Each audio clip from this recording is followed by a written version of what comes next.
Bom, pessoal, começando dando sequência aqui a nossa aula sobre construção de tabelas, né, de distribuição de frequência e também sobre a construção dos gráficos. Na última aula nós paramos nesse gráfico, onde nós estávamos aqui vendo como se construir a partir de um gráfico, como se construir a sua tabela de distribuição de frequência, né? Então, quando nós começamos a construir a tabela de distribuição de frequência de um gráfico, nós começamos a inferir melhor as informações desse gráfico, né? Nós temos aqui um gráfico de colunas ou um gráfico de barras verticais, né? E nesse tipo de gráfico aqui, nós vamos ver mais à frente, que vai ser a sequência do nosso estudo. Nós temos o seguinte: no eixo das abscissas, nesse eixo aqui, nós temos as informações das classes. Nesse tipo de gráfico, nós temos aqui as classes, né? Ou seja, aqui estão organizadas as pessoas que responderam a essa pesquisa. Essa pesquisa, como nós vimos já na última aula, ela fala sobre a intenção de voto em uma eleição para alguns candidatos aqui. Então nós temos, por exemplo, as pessoas que simpatizam ou querem votar no candidato A. Nós temos aqui 40. Só lembrando que esse 40 não se trata aqui da frequência, né, do quantitativo. Esse 40 aqui se refere à frequência relativa. Veja que nós temos aqui o símbolozinho de porcentagem, indicando que aqui as medidas estão em porcentagem, em percentual. E aí, assim como nós temos no eixo das abscissas as classes, no eixo das ordenadas ou nesse eixo aqui da vertical, nós vamos ter exatamente as frequências, né? Observe que na sua tabelazinha, apesar de ser uma tabela bem simples, com apenas 3 coluninhas, trazendo as informações básicas, mas nós temos aqui, nesse eixo pode ser tanto a frequência de classe, que é a quantidade que cada classe tem de dados, como pode ser também se referir à sua frequência relativa, como no caso aqui, nós temos que os candidatos que votariam, né, que responderam que votariam no candidato A seria 40%.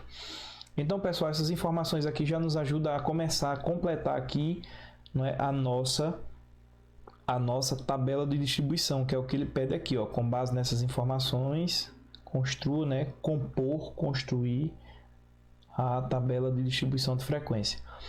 Então, esses dados, os dados que eu já coloco, são os dados do eixo aqui. Nós temos, vamos tentar colocar aqui nessa mesma ordem, nós temos aqui a classe A.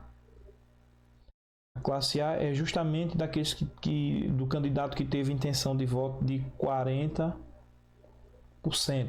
Não sabemos aqui ainda a quantidade, mas nós vamos chegar nela já já.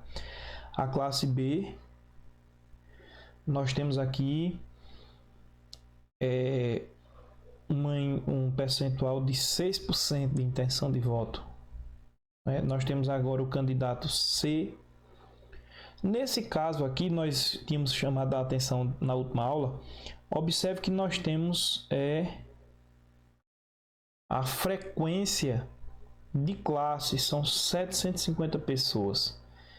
Muda aqui um pouco, nós não temos no caso aqui a frequência relativa, mas temos a frequência de classe, são 750 pessoas, ok?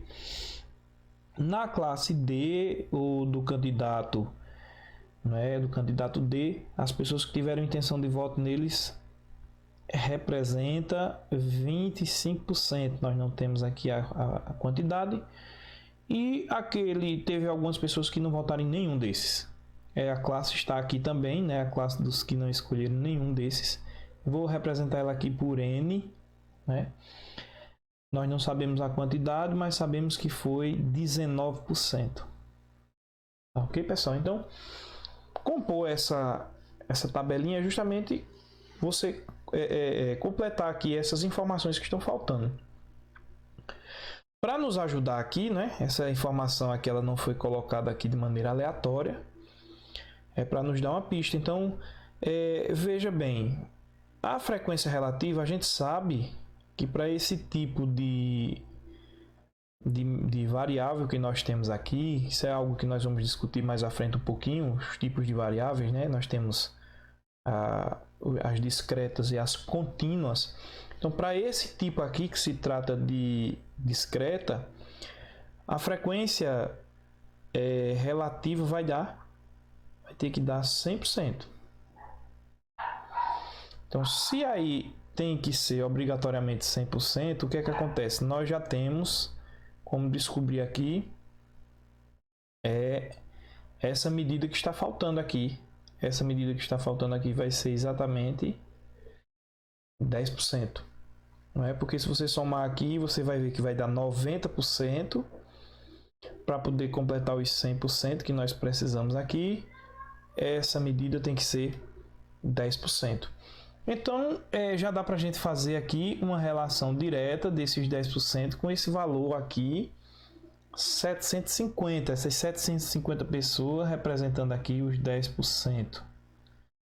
Então, dessa forma, eu já tenho como descobrir aqui a frequência, né? A frequência total.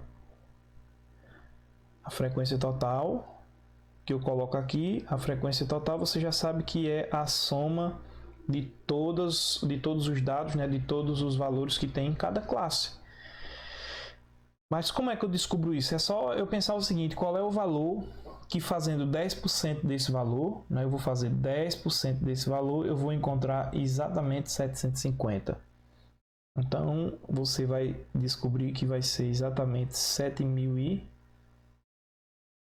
pessoas. Então, a frequência total é 7.500 pessoas.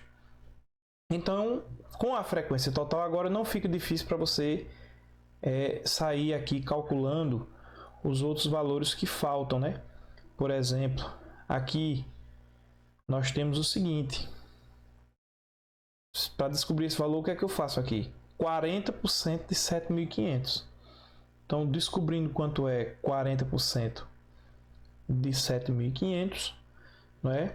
Eu venho e vou colocar essa quantidade aqui, 6% de 7.500, e assim você consegue completar toda a sua tabelinha. Ok, pessoal? Deu para entender? Então, é a partir dessa observação, dessa análise que a gente faz dos eixos, né? Principalmente dos eixos, nós conseguimos construir uma tabela de distribuição de frequência simplesinha, básica, dessa forma como nós acabamos de ver, ok? Na sequência aqui no slide nós temos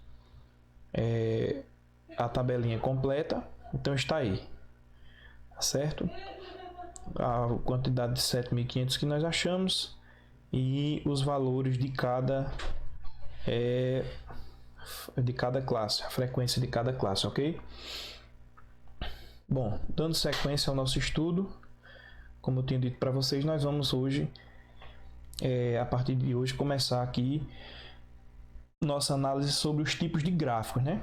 Lembrando que nossa aula agora ela versa sobre construção de tabela de distribuição de frequência, e a partir dessa tabela nós conseguimos passar essas informações organizadas em um gráfico, mas também fazer vice-versa, como nós acabamos de ver, a partir de um gráfico nós analisarmos as suas informações para construir a tabela de distribuição, né?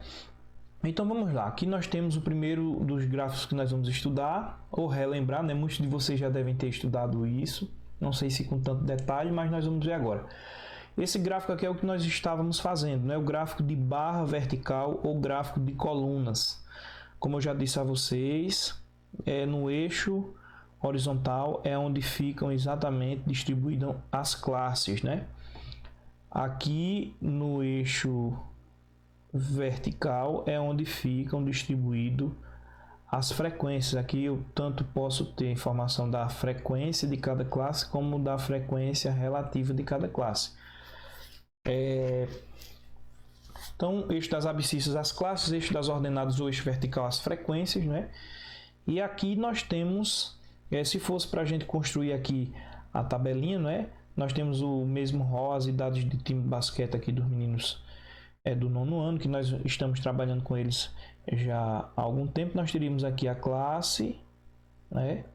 Você pode botar o nome classe ou pode botar só C mesmo. Vamos botar um C para adiantar aqui para a gente. A frequência. E aqui a frequência relativa, né? Então, a classe nós temos a classe dos que tem 13 anos, a classe dos que tem 14, dos que tem 15 e aqueles que têm exatamente 16. A frequência, não é? Nesse caso aqui, observe que nós não temos aquele símbolozinho de porcentagem que nós tínhamos no gráfico anterior. Nós não temos esse símbolozinho. Então, se não tem esse símbolozinho, está querendo dizer para a gente que nós temos a frequência mesmo. Essa frequência aqui, a frequência de classe. Então, essa quantidade nós vamos colocar aqui. Por exemplo, os que têm 13 anos representam 1, os que têm 14 são 6, os que têm 15 são 2 e os que têm 16 também é 1. Organizando aqui, completando, né? Essa frequência relativa nesse caso não é tão difícil, só lembrando que aqui vai ter que dar 100%. Aqui nós temos a frequência total que vai ser 10, porque nós temos 10 alunos, né? Então, essa frequência relativa é fácil, né? Porque 1 em 10 vai ser 10%, né?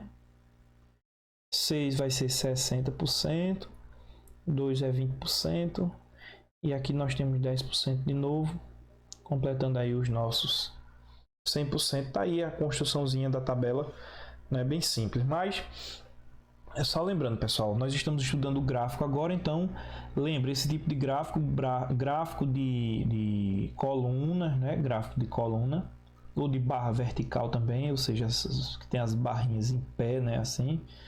Então, as classes vêm no eixo das abscissas, é o que a gente chama de eixo X, né?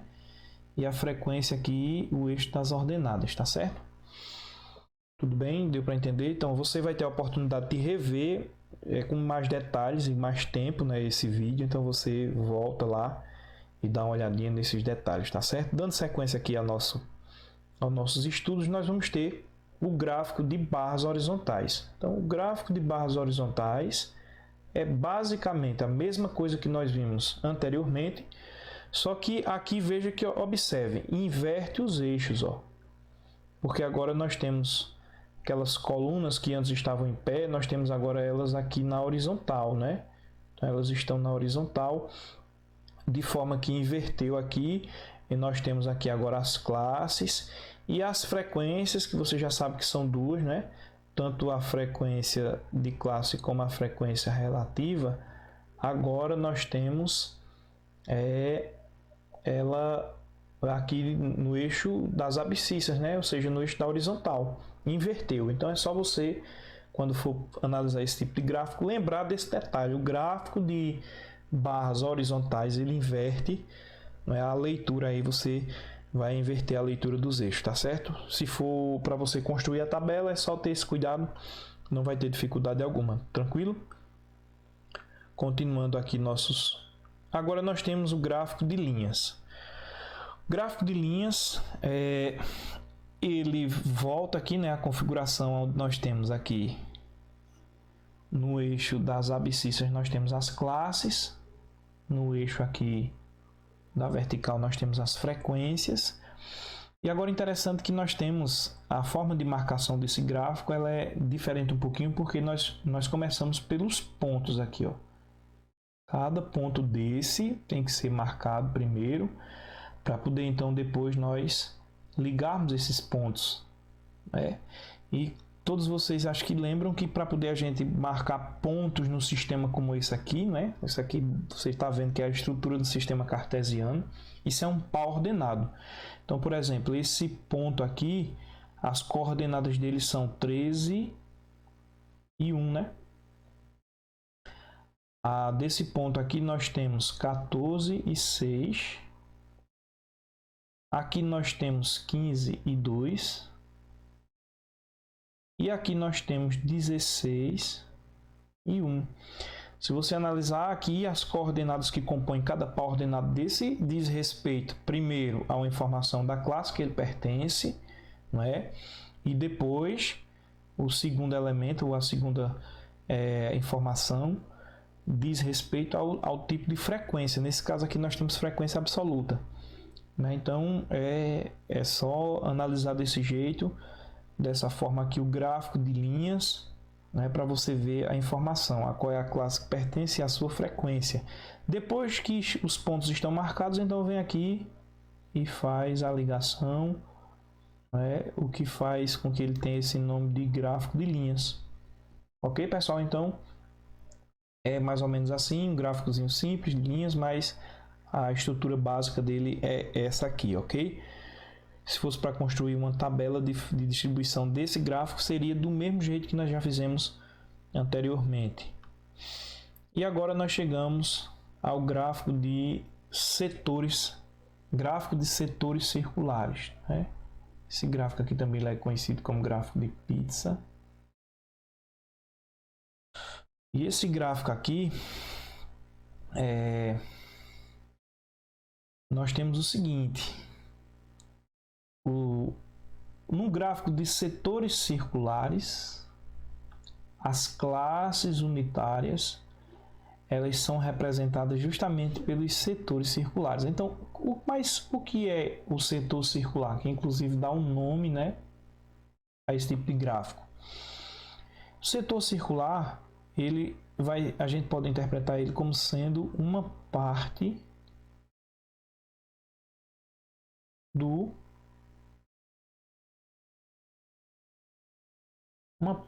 círculo, né? É um setor, a gente chama de setor, que é justamente isso aqui, ó. Se você olhar aqui no gráfico, você vai ver que é isso aqui que a gente divide aqui, ó, que a gente vai chamar isso aqui de fatia, né? A fatia da pizza. Isso aqui é o setor circular e é onde vai estar representada as classes. Então, cada fatia dessa, né, cada setor desse aqui é o que a gente é onde estão as nossas classes. Então, por exemplo, aqui está a classe dos alunos que têm 13 anos. Aqui está a classe daqueles que têm 16. Aqui está a classe daqueles que têm 15. E aqui nós temos a classe dos que têm 14, né? Então, dividido aqui em 4 classes. E essas classes são representadas por essas fatias ou os setores circulares, tudo bem? Agora, isso não é separado de forma aleatória, né? De qualquer jeito, né? Então, eu vou aqui pegar uma parte maior tal. Não, isso depende da informação que tem exatamente aqui no rol. Então, veja. E para poder você, que aqui quando parte para quantificar, né? Seja de forma percentual ou absoluta, nós temos o que? As frequências. Lembre que a frequência tem a ver com a quantidade de dados que tem em cada classe. E eu já cansei de dizer, vou dizer mais uma vez, que aqui nesse caso nós estamos tratando de duas. Ou a absoluta ou a relativa, né? Então, como é que a gente determina as frequências aqui? Nesse caso, nesse tipo de gráfico, isso é determinado a partir dos ângulos centrais. Os ângulos centrais, né?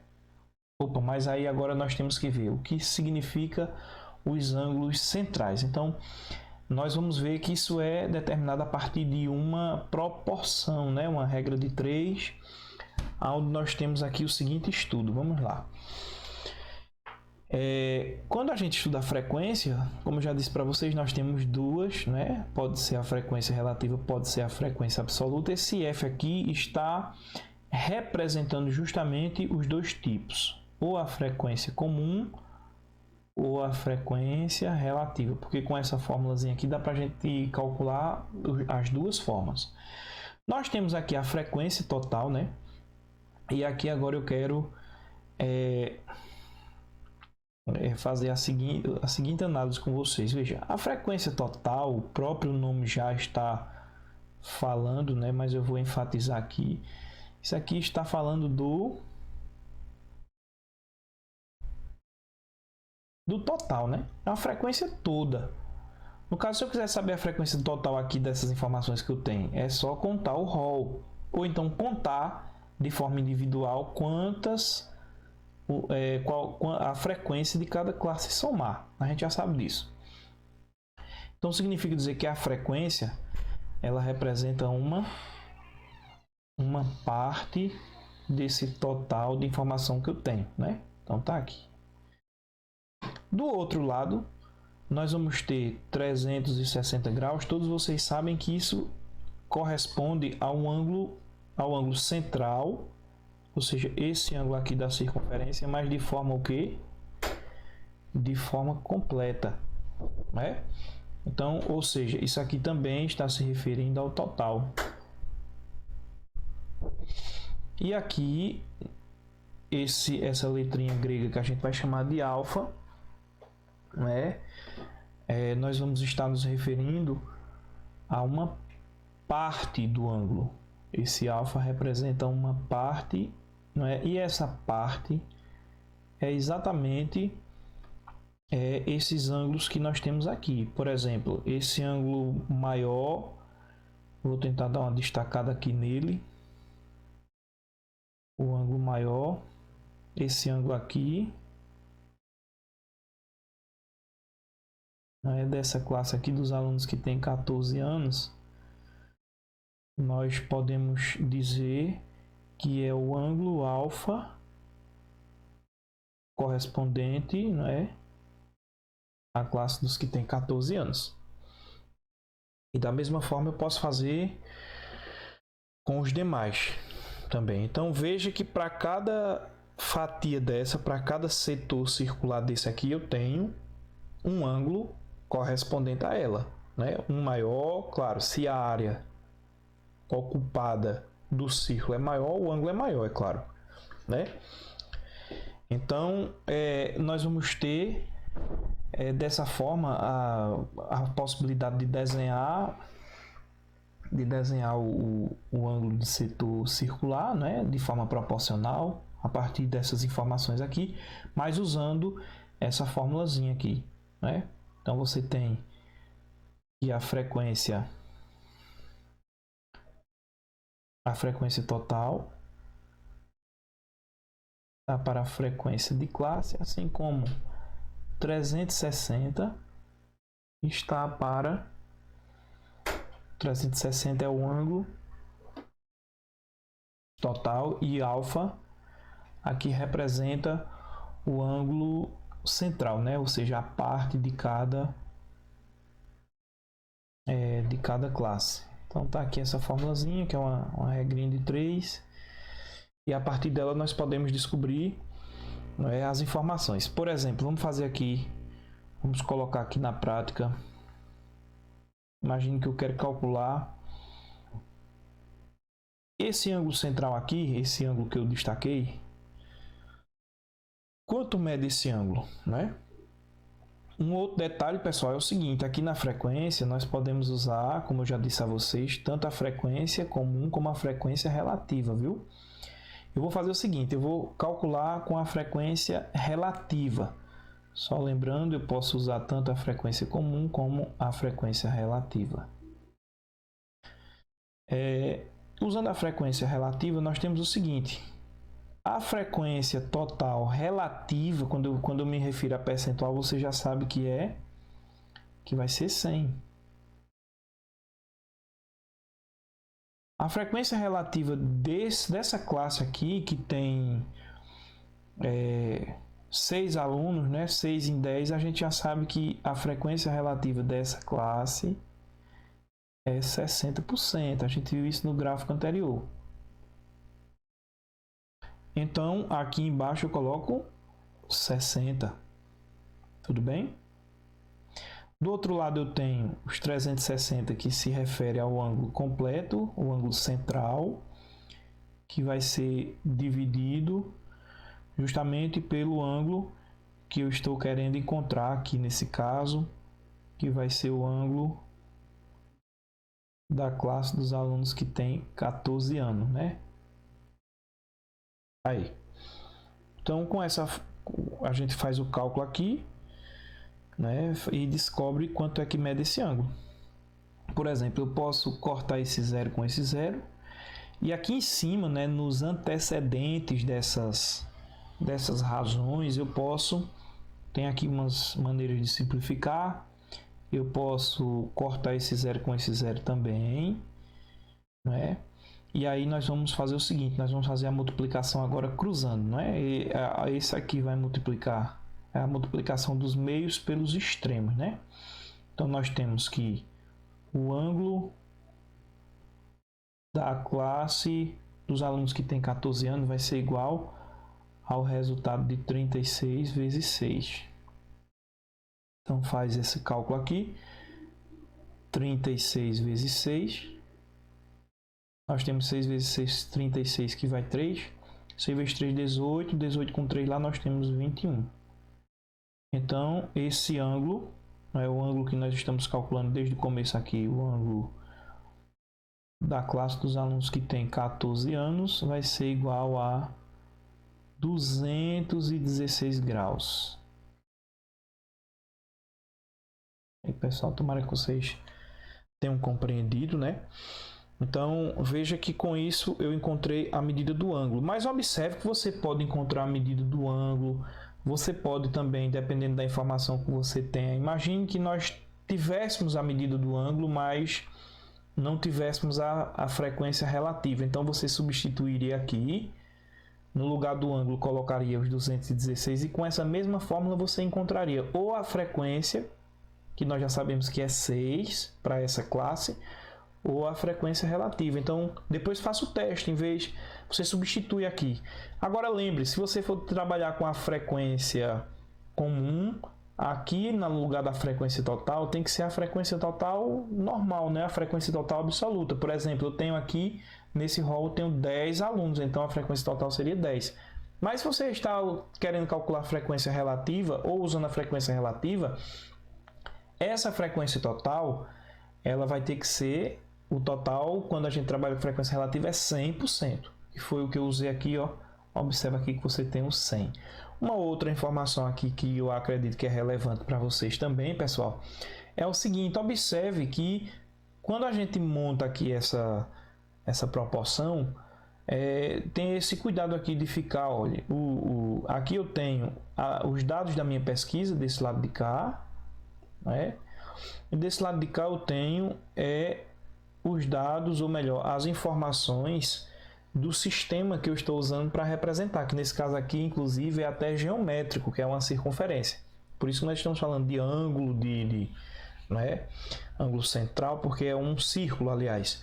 Então, o que eu quero chamar a atenção de vocês é o seguinte: veja que tem essa relação aqui de total, né, para total, e de parte, né, parte aqui para parte. Se você, na hora de montar isso, você inverte isso, né, então vai complicar, porque você não vai encontrar o resultado. Então tem que ter sempre essa fórmulazinha. Ela poderia até, você poderia mudar até os antecedentes e os consequentes aqui das razões, desde que você mudasse nas duas ao mesmo tempo. Então só tem que ter só esse cuidadozinho também na hora de montar, para não ficar enrolado com isso, tá certo, pessoal?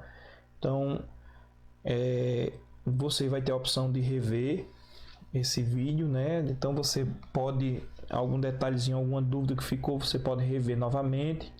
Nós também temos aí os canais do WhatsApp, né, por onde nós estamos nos comunicando ultimamente.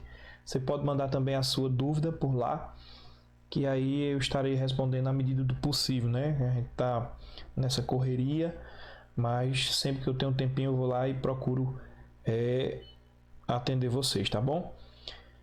Bom, dando continuidade aqui aos nossos slides, você vê aqui que nós temos o cálculo aqui, justamente o cálculo que nós estávamos fazendo. Esse foi o ângulo que eu calculei, né?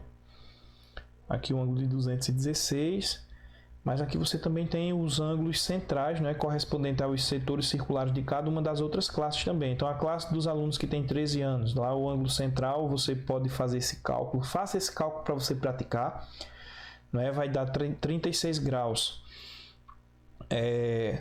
O da classe dos alunos de 15 anos vai ser 72 graus, né, que corresponde aqui a 2 alunos, né? E aqui dos que têm 16 anos, que corresponde a um aluno 36 graus, tá certo? Então, tá aí o gráfico de setor circular. Bom, esse gráfico que nós vamos ver aqui, histograma, agora eu vou adiantar ele um pouquinho, porque, como vocês sabem, até o momento nós estamos estudando em bloco, ou seja, esses assuntos eles estão servindo aí para todas as 3 turmas, né? Primeiro, segundo, terceiro. Mas alguns assuntos eles vão ser direcionados para a turma do primeiro, do segundo, do terceiro, não é? E esse aqui é um deles, então nós vamos falar dele em outro momento, talvez não para todas as turmas, tá certo? Então, isso aqui tem a ver com o que eu falei para vocês lá no começo. Eu falei sobre 2 tipos de variáveis, né? Nós temos algumas variáveis que a gente chama de discretas e outras que nós chamamos também de contínuas. Então, isso aqui nós vamos estudar melhor com a outra turma. O gráfico aqui você vê que tem uma diferençazinha, né? O gráfico, observe que ele é bem juntinho, né? Você não tem aqui veja, quando termina um, começa o outro. Tá certo? Então, isso é uma característica desse tipo de gráfico chamado de histograma, que nós vamos estudar melhor em outro momento, tá bom? Uma dica aqui para vocês é o seguinte: veja o tipo de número, né? Você já vê que nós não temos um número aqui inteiro, né? Esse tipo de número aqui já dá uma dica para que tipo de variável nós utilizamos mais esse tipo de gráfico, ok? E nós temos aqui também esse que eu não vou comentar muito também, que é o chamado de infográfico. Isso aqui ele é um gráfico mais ilustrativo, né? Mais ilustrativo aqui, mas isso não quer dizer que seja apenas desenho, né? Tem toda uma estrutura e passa a informação também de forma organizada. Agora, o apelo visual dele é maior do que os outros, né? Ele tem essa característica mais ilustrativa. Esse é o infográfico, tranquilo? Não vou também me deter muito nele, e nós temos aí mais exercícios, né? Mais questões envolvendo aqueles lá para a gente praticar também outros conceitos, tá bom? Mas fica aí a dica também. Então veja quantos tipos de gráfico nós estudamos. Então, quando você tem esse olhar mais detalhado, esse olhar mais analítico, né? Então se torna diferente. Talvez você já tenha estudado em algum momento gráfico, mas talvez não tenha estudado dessa forma, fazendo literalmente essa tabelinha, né? Essa tabela, ou seja, essa comunicação entre tabela de distribuição de frequência, essa relação entre as tabelas de distribuição de frequência e o gráfico e vice-versa. Então, quando a gente faz esse estudo dessa forma, nós detalhamos mais e aí tem informações que antes que nós nunca tínhamos ouvimos nem falar, elas surgem, né? E a gente começa a trabalhar com isso. Tudo bem, pessoal, mas aqui fica alguns exercíciozinhos agora para vocês. Vou deixar esse exercício. Lembrando que a nossa lista ela vai ser postada no WhatsApp. E esse vídeo vai estar disponível para vocês no YouTube. Então vocês assistam bastante, tirem suas dúvidas, não é? E entrem em contato lá para a gente interagir e tirar as dúvidas que vocês precisarem, tá bem, pessoal? Então foi a forma como foi o canal que nós achamos para não perdermos tanto tempo, né? Vocês não terem tanto prejuízo no ano letivo, né? Visto que nós já estamos aí quase no segundo semestre e tivemos aí já já vamos entrar aí para quase 2 meses, né? Nessa parada da pandemia e enfim, é uma coisa que não esperávamos, mas temos aí esses canais que foi o que deu para fazer, né? Assim de última hora. Mas já estamos aí, aproveite o momento, né? De certa forma você está em casa, tem a opção de colocar esse vídeo em um momento mais conveniente e aprender e usufruir das informações que estão aqui, né? Então vamos lá. Aqui ele diz o seguinte: examine o gráfico de barras horizontais. Então nós vamos estudar um gráfico de barra horizontal e construir a tabela de distribuição de frequência. Então tá aí, esse aqui é o gráfico que vocês vão construir a tabelinha dele. Aqui, pessoal, o gráfico horizontal, veja que só aquela questão que eu falei da inversão dos eixos. Então só é ter cuidado nisso aqui. A tabelazinha que eu estou pedindo é uma tabelazinha similar às que nós já fizemos, né? Com a tabelinha básica, onde você vai ter aqui a classe, né? Vamos chamar a classe. Você bota o nome classe ou bota só um C. Nós vamos ter a frequência de cada classe e vamos ter a frequência relativa, né? Por exemplo, aqui classe, as classes você já tem aqui, ó. Coloca em ordem. Nós temos aqui a classe. Aqui não diz o que é, mas a gente não precisa necessariamente saber. Coloca aqui em ordem. Nós temos a classe aqui, a classe 8, a classe 10, a 12, a 14 e a 16. Também nós temos aqui a frequência, né, de cada classe. Por exemplo, a classe 8 aqui tem frequência 5. Essa frequência, como eu já disse a vocês, aqui não tem o sinal de percentual, então você vai ter que construir as duas. Você vai ter que construir a frequência de cada classe e a frequência relativa a cada classe. Tudo bem? Para construir a frequência absoluta é simples, né? Então, para essa classe aqui 8, você tem 5, uma recorrência aqui de 5. Classe 10, você tem... Como nós vemos aqui, não tem o último número, mas você pode inferir que nós temos o que aqui? Nós temos uma sequência, né? Então, aqui provavelmente vai ser o número 8. Então, você coloca o 8 aqui. Nós temos aqui a classe 12, nós temos 4, frequência 4. A classe 14, frequência 5. E a classe 16, frequência 3. Então, você com essas informações aqui já tem como descobrir a frequência total. Descobrindo a frequência total, você também sabe que aqui vai ter que ser 100%. Então, com essas informações aqui, que eu vou deixar para vocês descobrirem, né? Então, você vai completar a tabelinha e resolver então a questão, que é isso que ele está pedindo. Ok, pessoal? Então, até mais, um grande abraço, até a próxima semana, onde nós estaremos já direcionando as nossas aulas, eu acredito já que de forma separada por nível, tá certo? Então, nós vamos ter aulas diferentes, mas até então, essas aulas estão servindo aí para todos vocês. Se empenhem e até a próxima semana, se Deus assim nos permitir. Tchau e estudem bastante. Até mais.